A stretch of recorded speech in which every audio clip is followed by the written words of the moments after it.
Et coucou, alors dans cette vidéo vous allez voir mon bilan du mois d'octobre, mais pas que, je vais également vous parler un petit peu de mes projets sur novembre, autant sur la chaîne que côté lecture.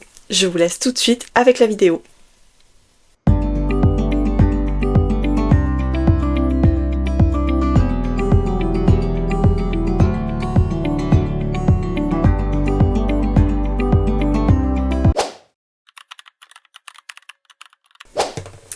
Et coucou, j'espère que vous allez bien, on est le samedi 2 novembre et je vous prends tout de suite pour vous parler de mon bilan. Donc voilà, vous avez tous les livres qui sont là. Donc en octobre j'ai pas mal lu puisque j'ai lu je crois 18 livres et ça fait à peu près 7200 pages je crois de tête. J'ai pas pu accéder à mon tableau, j'avais pris exprès ma tablette pour ouvrir le tableau mais je ne sais pas, l'application ne s'ouvre pas. Bon enfin bref, c'est pas grave, ce ne sont que des chiffres. Alors, le truc marquant en fait du mois d'octobre, c'est surtout que j'ai lu mes premières ENC de mon aventure Nami, donc ça c'était plutôt cool. Il y a d'ailleurs une des deux ENC qui sort au mois de janvier, je crois le 13 si mes souvenirs sont bons, et franchement c'était une sacrée pépite quand même. J'ai vraiment beaucoup apprécié cette lecture. Je peux pas vous en parler pour l'instant, mais j'ai vraiment hâte en fait de vous en parler. Sinon, alors, du coup, j'ai pas mon tableau, parce que ce que je voulais voir, c'est que ce mois-ci, quand même, c'est marqué par beaucoup de services presse. J'en ai reçu pas mal sur fin septembre et octobre, donc j'ai été obligée un petit peu d'avancer sur ça. Mais dans l'ensemble, j'ai lu vraiment, j'ai fait de très bonnes lectures. Alors, je les prends au hasard, parce que je les ai posées comme ça, donc je ne sais pas exactement sur quoi on va tomber. Donc j'ai lu, d'ailleurs ça tombe bien, voilà, c'était ma première romance de Noël. Donc c'est un roman qui est paru aux éditions Talent Roman de Catherine Walsh qui s'appelle Snowed In. Je parle toujours aussi bien anglais. Donc on est sur une comédie romantique, on est sur un fake dating, small town, enfin bref, que des choses qu'on aime bien retrouver dans ce genre de lecture. J'ai passé un super moment. Le seul petit hic, c'est que j'ai commencé par le spin-off, donc il me reste le premier à lire et j'attends un petit peu parce que je voulais laisser passer un peu parce que du coup je suis quand même un petit peu spoilée, mais enfin c'est pas grave. Je pense que je le lirai sur le mois de novembre. Alors, je vais poser là au fur et à mesure. Alors, ensuite, j'ai lu Attracted de Mardia Meyer qui est paru en superbe édition collector chez Nisha. Donc, c'était franchement plutôt cool de recevoir ces jolis collectors. Et en plus, c'était une bonne lecture. Alors, c'est pas un coup de cœur, mais c'est une bonne lecture. On est sur quelque chose d'assez classique, une romance assez classique avec un trope... Enemy to Lovers, avec des personnages qui ont vécu des choses un petit peu dures, des traumatismes, tout ça, et franchement j'ai passé un bon moment, je vous le recommande. Et puis clairement voilà, il y a de quoi craquer quand même pour cette superbe édition. Ensuite, puisqu'on est dans les collectors, j'ai lu l'équation d'Ariel Erach qui est paru en version collector, et là j'adore ce jaspage. Aux éditions Addictive, j'ai adoré cette lecture, vraiment je m'attendais pas du tout à ça, c'est une très belle surprise. Donc je m'attendais à une romance, relation interdite entre une prof et une élève, mais quelque chose d'assez cool en fait, d'assez mignon, tout ça, mais pas du tout. On est sur des personnages complètement barrés. Franchement, c'est plein de rebondissements, d'actions. On s'ennuie pas une seule seconde malgré l'épaisseur du livre, puisqu'il fait quand même 450 pages, il me semble. Et j'ai adoré. En plus, Addictive, c'est écrit assez petit. J'étais prise complètement dedans. Franchement, je me suis régalée. C'était juste top. Je vous le recommande aussi. Et puis, voilà, cette jolie version. Franchement, c'est dur de résister. Ah, je vous avais pas parlé. Je voulais commencer par ça, mais ils étaient en dessous. Donc, il y a eu 2 abandons ce mois-ci. J'ai abandonné The South Girl d'Aya Estrella aux éditions Plume du Web. J'avais craqué pour cette belle couverture. On en avait discuté avec Aurélie, on avait envie de le lire et puis finalement c'est pas passé du tout. Voilà, j'ai pas du tout accroché. Alors peut-être je retenterai ce livre parce que j'étais pas forcément dans les bonnes conditions quand je l'ai lu. Mais voilà, je ne garantis rien parce que voilà, bon, souvent la preuve en est là, c'est que ça c'était un abandon d'il y a 3 ans quand le livre est sorti. J'ai tenté de le reprendre et je l'ai également re-abandonné finalement. Je sais pas si ça existe, re-abandonné, mais voilà, j'ai pas pu continuer et pourtant c'est Colleen Hoover. C'est une de mes auteurs fétiches que je vous recommande tout le temps, mais là clairement ça passe pas du tout. Ce livre est trop glauque. Même si j'aime ce genre de lecture un petit peu toxique, un petit peu nocive, là franchement j'ai pas du tout aimé la tournure qu'ont pris les choses. Ah, ensuite on va parler d'un coup de cœur, il s'agit de Parmi les fleurs bruissent les secrets d'Adrienne Young aux éditions HarperCollins, avec ce magnifique jaspage qui est en continuité de la couverture. Alors, l'objet livre est magnifique, travail éditorial parfait, le livre est sublime, j'ai adoré. Après, je vous le redis, puisque je vous l'ai déjà dit en vlog, mais c'est une histoire quand même un petit peu particulière où il faut avoir une certaine ouverture d'esprit, auquel cas ça ne passera pas. Puisqu'on va voyager dans le temps, donc c'est vrai qu'il y a quand même un petit côté un petit peu paranormal, un petit peu... Voilà, mais moi j'ai adoré, on est sur une histoire de famille, on est sur des secrets de femmes qu'elles se transmettent de génération en génération. Il y a également une histoire d'amour dedans. Bref, c'est une pépite, allez-y, foncez. Ensuite j'ai lu Valentina, le tome 1 d'Azra Red aux éditions Hugo. J'adore les dark romances, le paquet, enfin le... Bon, j'adore... les jaspages noirs comme ça chez Hugo. Pour les dark romances, ils font toujours ça et je trouve ça vraiment très très beau. Ça me plaît, comme vous le savez, j'adore le noir. Et là, clairement, pépite, la couverture est sublime, le livre est génial, on s'ennuie pas une minute. Et encore une fois, même si c'est une dark romance, on est sur une histoire violente puisqu'on est au milieu des cartels mexicains avec voilà, des choses pas très cool. Mais par contre, niveau romance, là, il n'y a rien à signaler de perturbant. Donc franchement, pour ceux qui hésitent à chaque fois par rapport à tout ça dans les dark romances, là, vous pouvez y aller, allez-y, foncez. Je sais pas comment ça va évoluer après avec les autres tomes, mais bon, bref. Ensuite, j'ai lu Troublemaker, le tome 1, enfin, de Laura Swan aux éditions BMR. Ce livre m'a toujours tenté, m'a appelé, parce que déjà j'adore la couverture, mais j'avais beaucoup d'appréhension à le lire, et finalement c'est un énorme coup de cœur. J'ai adoré cette lecture, c'est ultra addictif, j'ai adoré l'histoire et il me tarde de découvrir le tome 2 parce que clairement la fin m'a brisé le cœur. Là on est quand même sur quelque chose de très sombre, on est sur une histoire très sombre avec des personnages qui ont vécu des choses vraiment abominables.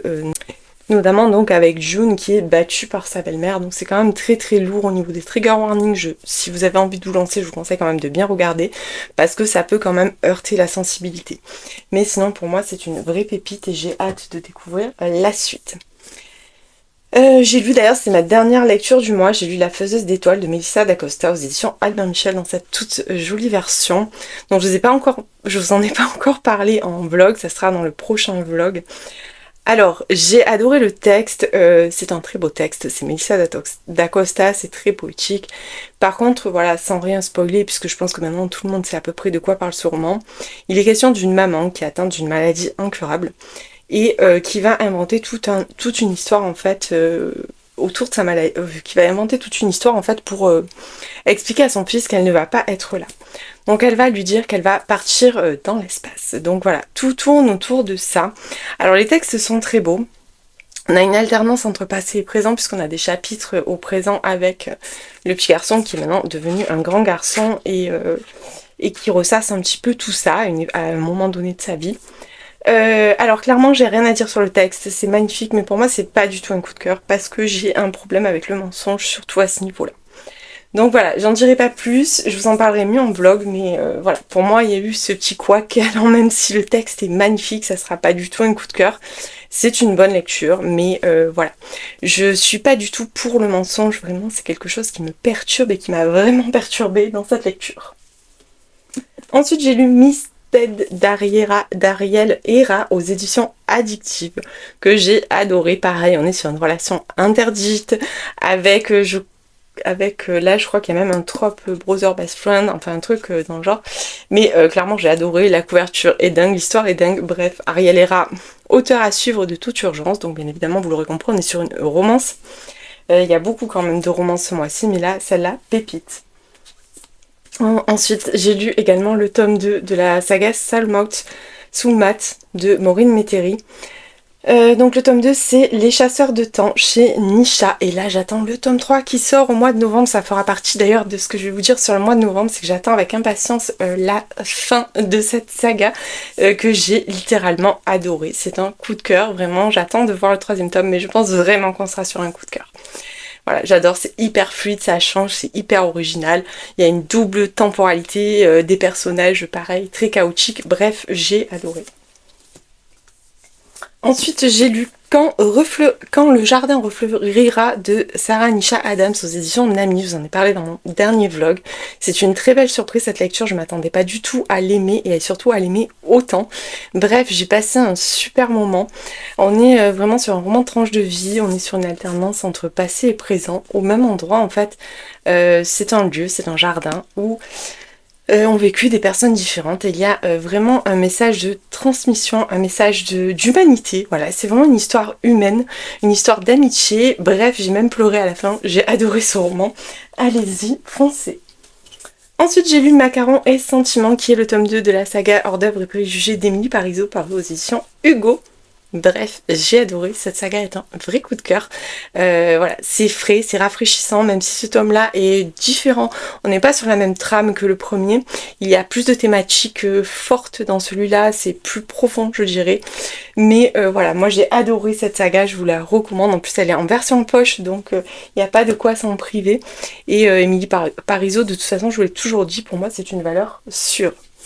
J'ai lu un deuxième roman de Noël avec J'aime pas Noël ni les voleurs de taxi d'Anita Riggins. On est sur un roman de Noël très classique, avec des tropes très classiques. On a une ambiance de Noël, c'est totalement réussi, ça fait le job.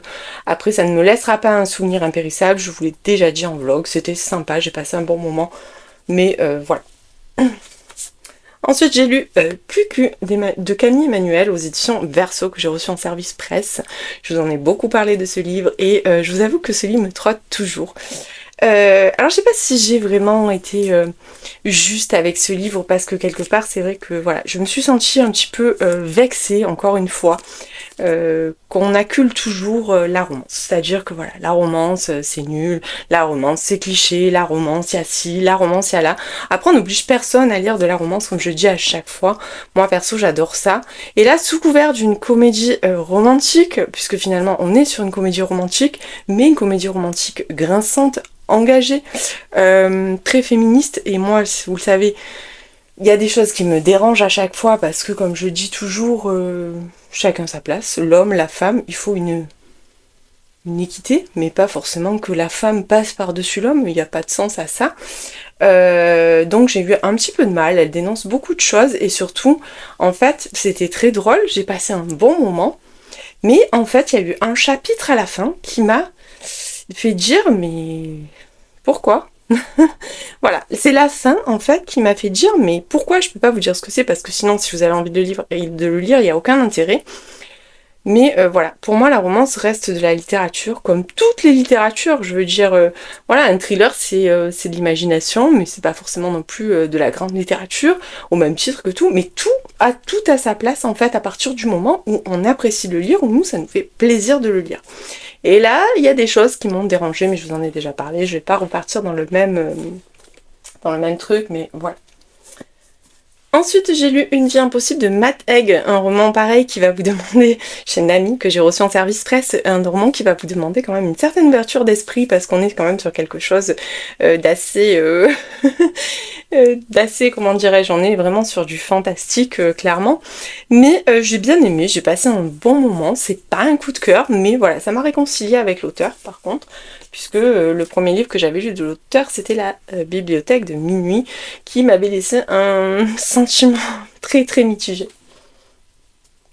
Et ensuite, le dernier, j'ai lu Last Hop de Sophie Bell aux éditions Nisha, et je suis d'ailleurs en train de lire le tome 2, puisque la fin nous invite clairement, il y a un tel twist à la fin, qu'on se dit il faut absolument qu'on fonce et qu'on aille lire en fait le tome 2, donc c'est chose faite, je suis dedans, donc je le lis en numérique, je crois que je suis à 70%, donc je pense que je le terminerai aujourd'hui d'ailleurs, je pense que je le terminerai ce soir, et je vous reparlerai de la saga, de la duologie dans son ensemble.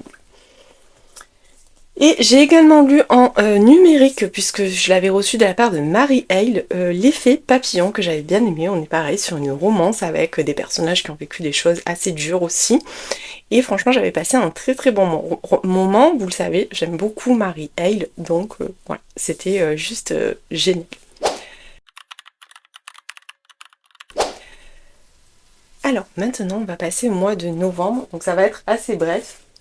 Alors ça va être assez bref dans le sens où j'attends quelques sorties que j'ai pas encore reçues. Alors notamment j'attends Les âmes égarées de Ludivine Labbé, que je dois recevoir normalement en service presse. J'avais adoré Profite du chemin et j'ai très très hâte de retrouver sa plume, surtout que là apparemment c'est un roman qui est quand même très différent du premier. Donc j'ai vraiment hâte, si je trouve je vous mettrai la petite étiquette. Mais j'ai vraiment hâte, c'est un roman que j'attends avec impatience et très honnêtement dès que je le reçois j'arrête tout et je le lis. Ensuite, il y a une sortie chez Hugo qui me tente énormément, c'est le prochain roman de Delinda Dane qui s'appelle Majesty, si je dis pas de bêtises. Pareil, j'essaierai de vous mettre l'étiquette, donc celui-là je l'achèterai, c'est clair, j'ai très très très envie de le découvrir. D'ailleurs, c'est prévu que je le lise avec Aurélie en lecture commune. Ensuite, il y avait des romans que j'attendais, que j'ai pas encore eu le temps de lire, même si je les ai reçus. C'est Dans l'ombre de l'infirmière d'Amanda Scheckman d'Or, aux éditions Faubourg-Marigny. Il sort le 4 novembre et je dois d'ailleurs l'attaquer le 4 novembre en lecture commune avec Aurélie. J'ai vraiment hâte, j'adore l'auteur. Vraiment, c'est une auteure que j'adore, qui a les 2 précédents livres, je les avais adorés, c'est 2 coups de cœur. Donc j'ai beaucoup d'attentes pour celui-ci. Donc j'espère que ça va le faire. En plus, c'est quand même une belle petite brique. Ensuite, je dois lire un autre livre de Matt Haig aux éditions Nami, Les Radley, que je dois attaquer avec les lectrices Nami. Je crois qu'on doit attaquer le 14 novembre, si mes souvenirs sont bons. Donc c'est une bitlite. On est sur des vampires qui vivent dans le monde réel et qui ont caché à leurs enfants qu'ils étaient des vampires. Donc j'ai vraiment hâte de le découvrir. Je pense que ça va être assez drôle et assez cynique là aussi. Mais je pense que ça va être un bon moment. Ensuite, je dois lire Les 4 que je vous avais montré, que j'ai reçu. J'ai trop hâte de le découvrir, mais pareil, j'attends Aurélie, qui l'a pas encore reçu. Donc c'est chez City de Elikel. Il sort le 6 novembre et on va le lire, j'espère, la semaine prochaine, quand on va arriver à le caser. Normalement, la semaine prochaine, on devrait lire ces deux-là. Sinon, au mois de novembre, je vais bien évidemment me lancer à fond dans les romances de Noël. Mais pour l'instant, je ne vous les montre pas, je ne vous en parle pas, puisque j'espère pouvoir vous sortir mi-novembre une vidéo spéciale Noël, Pâques et recommandations. Et donc je préfère pas vous en parler pour l'instant. Tout ce que je peux vous dire, c'est que j'en ai commencé un hier soir. J'ai commencé le dernier Clarisse Sabar, sans surprise, puisque j'adore Clarisse Sabar, vous le savez. Et j'avais vraiment hâte de découvrir le dernier épisode de Valenod, qui est le 5e tome. Donc là, je l'ai pas sur moi, puisqu'il est en bas, mais je vous mettrai l'étiquette. Franchement, vous le savez, de toute façon, Clarisse Sabar, j'aime trop. Après, niveau service presse, je dois recevoir encore pas mal. Alors j'en ai reçu un que je voulais vous montrer, je l'ai oublié en bas. Bon, tant pis, c'est pas grave. J'ai reçu La valse du prince de... je vous mettrai l'étiquette, j'ai pas retenu. Donc c'est paru chez Nisha, c'est un livre que j'aurais dû recevoir normalement depuis un moment, mais qui s'est perdu, donc ils me l'ont gentiment renvoyé. Donc celui-ci va faire partie de mes prochaines lectures. Je dois également recevoir 2 autres livres de chez Nisha, donc le tome 3 de Soulmate. J'ai trop hâte. Et je dois également recevoir, pareil, une romantaisie qui a l'air absolument dingue. Rien que la couverture déjà, elle est trop belle. Et après, niveau réception, je pense que c'est tout.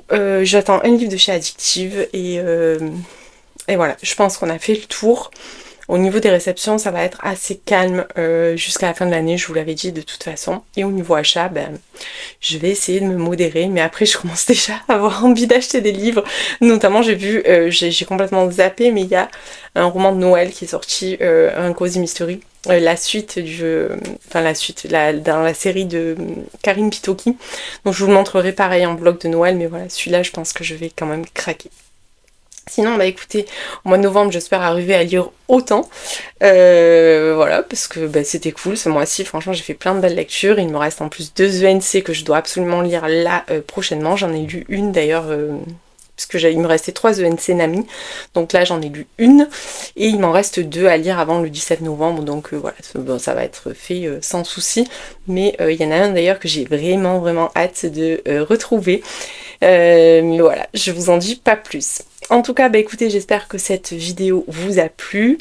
Comme d'habitude, on se retrouvera en vlog jusqu'à la fin novembre, tous les vendredis. Il y aura une vidéo supplémentaire avec la vidéo pales et recommandations de Noël. Et ensuite, en décembre, on va attaquer les vlogmas pendant tout le mois de décembre.